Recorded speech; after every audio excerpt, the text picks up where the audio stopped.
మన ఇంట్లో ఉండే పదార్థాలకి అమితమైన శక్తిని మనం ప్రేరేపించి మనకున్న కోరికలు నెరవేర్చుకోవచ్చు. ఇవన్నీ కూడా మన పూర్వీకులు చెప్పినవేనండి. మన పురాతన కాలం నుంచి వచ్చినవే. వాటిల్లో భాగంగా మనం పోపు దినుసుల కింద వెల్లుల్లిపాయను ఉపయోగిస్తూ ఉంటాం. ఈ వెల్లుల్లిపాయతోని ఒక 2 పరిహారాలు చెప్పబోతున్నాను. ధన సంపాదన విషయం గురించి ఎలా చేయాలి ఏంటి అనేది ప్రతి ఒక్కటి కూడా వివరిస్తానండి. వెల్లుల్లిపాయని ధన సంపాదన విషయంలో చాలా వరకు ఉపయోగపడుతుందని మన తంత్రశాస్త్రంలో చెప్పబడింది. ఒకప్పుడు మన ఋషులు పూర్వీకులు మన నిత్యం ఉపయోగించే పదార్థాల్లో ప్రకృతి నుంచి వచ్చే ఒక పదార్థంలో అద్భుతమైన శక్తి కలిగి ఉంటుందని మన శాస్త్రాల్లో చెప్పబడింది. ఈ వెల్లుల్లిపాయని ప్రతి ఒక్కరు కూడా వాడుతూ ఉంటారు. ఆయుర్వేదంలో వెల్లుల్లిలో ఉన్న అద్భుతమైన శక్తి గురించి, మన ఔషధ గుణాల గురించి చాలా అద్భుతంగా వాళ్ళు చెప్పడం జరిగింది. ఈ వెల్లుల్లిని మనం ప్రతిరోజు తీసుకుంటూ ఉంటాం. గుండెకు సంబంధించిన బ్లడ్లో ఉన్న కొలెస్ట్రాల్ని తగ్గిస్తుంది. అలానే ఆయుర్వేద పరంగా చూసుకుంటే అటు ఆరోగ్యపరంగా ఏమైనా ఇబ్బందులు ఉన్నా కానీ మనకు మేలు చేస్తుంది. ఇంకా తాంత్రిక పరంగా కూడా ధన సంపాదన విషయంలో కూడా మనకు మంచి ఫలితాలు అయితే ఉంటాయి. అయితే మొదటి పరిహారం చూద్దామండి. అంతకంటే ముందు ఒక చిన్న రిక్వెస్ట్, ఈ వీడియోకి ఒక చిన్న లైక్ చేయండి. సబ్స్క్రైబ్ కాకుండా ఉంటే మన ఛానల్లో అనేక రకాలైన సమస్యలకు సంబంధించిన పూజల పరిహారాలు ఉన్నాయండి.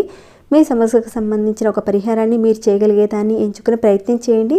మీరు చేసిన తర్వాత వచ్చిన మార్పుని, ఫలితాన్ని తప్పకుండా నాతో షేర్ చేసుకోండి. అలానే ఈ వీడియోని ఎండింగ్ వరకు చూడండి. ఎక్కడ ఏ పాయింట్ని మీరు మిస్ కారు. ఓకేనండి. ఇక పరిహారం మాటకు వెళ్ళిపోతాం. అందులో మొదటి పరిహారంగా చూద్దామండి. చేతిలో డబ్బులు ఉండటం లేదండి, పర్సు ఖాళీగా ఉంటుంది, అస్సలు నిలవటం లేదు, ధన సమస్యలు చూస్తేనేమో అధికంగా ఉన్నాయి, ధనం నిలవడం లేదు, ఏదైనా ఒక తేలికైన ఒక పరిహారం చెప్పండి అని అంటున్నారు. చాలా ఈజీగా ఉండే పరిహారం అండి ఇది. కాకపోతే మీరు ఒక నమ్మకం పెట్టి చేయవలసి ఉంటుందండి. నమ్మకం ఉంటే కనుక ఖచ్చితంగా రిజల్ట్ ఉంటుంది. అయితే చేయగానే కోట్లు వచ్చి పడతాయని మాత్రం నేను చెప్పలేదు. ఖచ్చితంగా మార్పులు అయితే ఉంటాయి. ఈరోజు రూపాయి సంపాదించేవారు రేపొద్దున 100 రూపాయలు సంపాదించే స్థాయికి వస్తారు. అంటే ఒక పదార్థము డబ్బును ఆకర్షింపచేసేలా మీకు కలగచేస్తుంది అది. ఈ పరిహారం మీరు చేసుకోవడం వల్ల మీ హ్యాండ్ బ్యాగ్లోనూ పర్సులోనూ ధనం వస్తూ ఉంటుంది. డబ్బులు ఎప్పుడు ఉండడానికి అవకాశం ఉంటుందండి. పరిపూర్ణమైన నమ్మకంతో చేయండి. పని చేయకుండా కూర్చుంటామండి, డబ్బు వస్తుందా అని అడిగేవారు కూడా ఉంటారు తమాషగా కొందరు. ఏదైనా మనం ఒక పని చేస్తూనే ఇలాంటి పరిహారాలు మనం చేసుకుంటే మనకు అదృష్టం కలిగేలా ఆ దేవుడు ప్రసాదిస్తాడు మనకి. ఏ పని చేయకుండా కూర్చొని డబ్బులు రావాలని మీరు ఎన్ని పరిహారాలు చేసినా డబ్బు రాదండి. మనం కష్టపడాలి, కృషి చేయాలి. ఆ కృషికి తగ్గట్టుగా అదృష్టం కలగాలి, ధనం రావాలి అంటే ఇలాంటి పరిహారాలు మీరు చేసుకుంటేనే, ఆ భగవంతుడి నామస్మరణ మీరు చేసుకుంటూ ఉంటే ఖచ్చితంగా ఏదైతే మీరు కోరుకుంటారో ఆ కోరికలు నెరవేరుతాయి. ఇక ఈ పరిహారానికి ఒక వెల్లుల్లిపాయ అవసరం ఉంటుంది. ఈ వెల్లుల్లిపాయలో నుంచి ఒకే ఒక్క రెబ్బ తీసుకోండి. పెద్ద ఖర్చుతో కూడింది కాదండి పరిహారం. డబ్బుని ఆకర్షింపజేయచ్చు.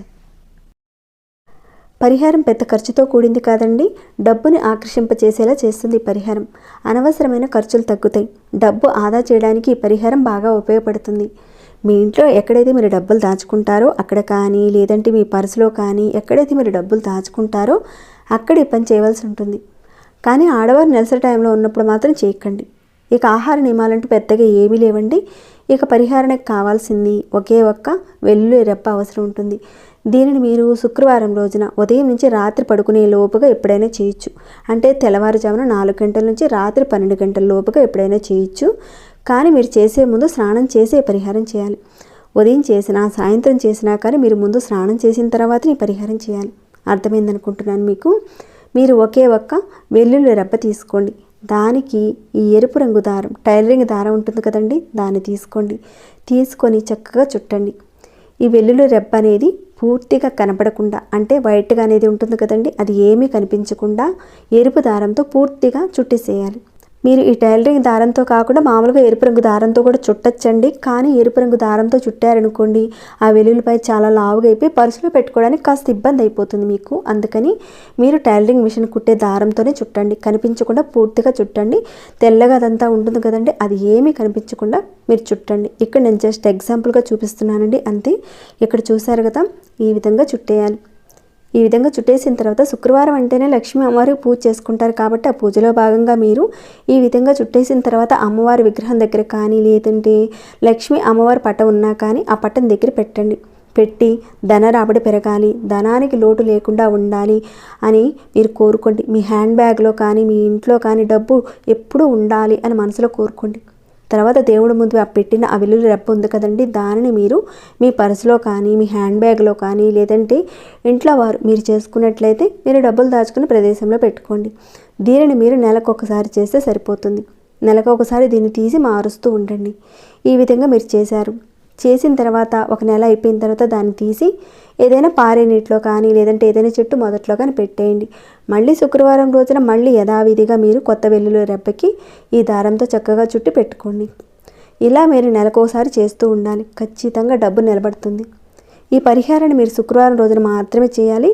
ఈ రకంగా చేస్తే డబ్బు ఆకర్షింపబడుతుందండి.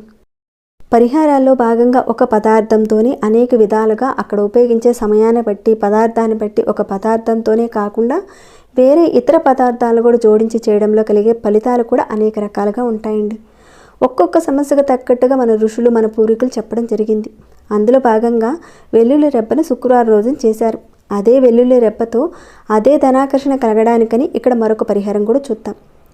ఒకవేళ మీరు ఈ శుక్రవారం రోజున ఈ పరిహారం చేసుకోవడం కుదరకపోతే మరొక పరిహారం కూడా చెప్తానండి. చూడండి, ఒక తెల్లటి క్లాత్ తీసుకోండి. ఇలాంటి తెల్లటి క్లాత్ తీసుకోండి. దాంట్లో ఒకే ఒక్క వెల్లుల్లి రెబ్బను పెట్టండి. ఇక్కడ నేను తెల్లటి క్లాత్ కాస్త పెద్దది చూపిస్తున్నానండి. మీరు కాస్త చిన్న సైజు తీసుకోండి. చక్కగా మీరు వెల్లుల్లి రెబ్బను దాంట్లో పెట్టి మూటగా కట్టేయండి. కట్టిన తర్వాత మీరు డబ్బులు ఎక్కడైతే దాచుకుంటారో అక్కడ ఈ వెల్లుల్లి రెబ్బను మూటను పెట్టండి. ఈ పరిహారాన్ని మీరు శనివారం రోజున చేయవలసి ఉంటుంది. ఇందాక చెప్పుకున్న పరిహారం శుక్రవారం రోజున చేయాలి. ఈ పరిహారం శనివారం రోజు చేసుకోవాల్సి ఉంటుంది. మీరు ఆ విధానం చేసుకున్నా ఈ విధానం చేసుకున్నా కానీ ధనాకర్షణ మాత్రం ఖచ్చితంగా ఉంటుంది. కానీ నమ్మకం మాత్రం ఉండాలండి. ఇలా పెట్టిన తర్వాత మళ్ళీ శనివారం రోజున మీరు మార్చుకోవాలి. డబ్బు ఆకర్షణ కలగడానికి, ధన రాబడి పెరగడానికి, డబ్బు నిల్వ ఉండడానికి చేసుకునే ఈ 2 పరిహారాలండి. మీకు ఏది వీలైతే ఈ 2 పరిహారాల్లో నుంచి ఏదో ఒకటి మీరు చేసుకోండి. మంచి పరిహారాలండి. కానీ నమ్మకం పెట్టి మనసు పెట్టి చేయండి, మంచి ఫలితాలు ఉంటాయండి. ఈ 2 పరిహారాల్లో నుంచి ఏదో ఒక పరిహారాన్ని మీరు చేసుకోండి. మీరందరూ లబ్ధి పొందాలని నేను కోరుకుంటున్నాను. మరి ఈ వీడియోని ఇంతటితో ముగిస్తున్నాను. ఈ వీడియో నచ్చిందా అండి? నచ్చితే కనుక ఒక చిన్న లైక్ చేయండి. ఇంకేమైనా డౌట్స్ ఉంటే అడగండి. అలానే ఈ వీడియో పట్ల మీకు ఎలా అనిపించింది ఏంటనేది కూడా కాస్త కామెంట్ రూపంలో నాకు తెలియచేయండి. ఇంకా సబ్స్క్రైబ్ కాకుండా ఉంటే మన ఛానల్కి సబ్స్క్రైబ్ చేసుకొని ప్రతిరోజు మన ఛానల్లో ఉన్న వీడియోస్ని చూస్తూ ఉండండి. మరొక భక్తి వీడియోలో మళ్ళీ మిమ్మల్ని కలుసుకుంటాను. అంతవరకు సెలవు.